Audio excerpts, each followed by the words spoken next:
Hello! So in today's video I'm going to be showing you how I turned these toilet paper rolls into DIY Halloween decor. So I just start off by using my hot glue gun to glue fake wax melting on the sides.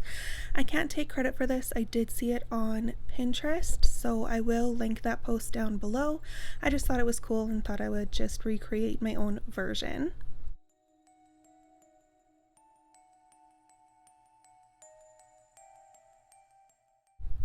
So once the hot glue is dry, I just take a spray paint and spray paint it all around. I do have gloves on and I do have a plastic bag underneath for protection for my deck. I also did one in rose gold, which you'll see as well.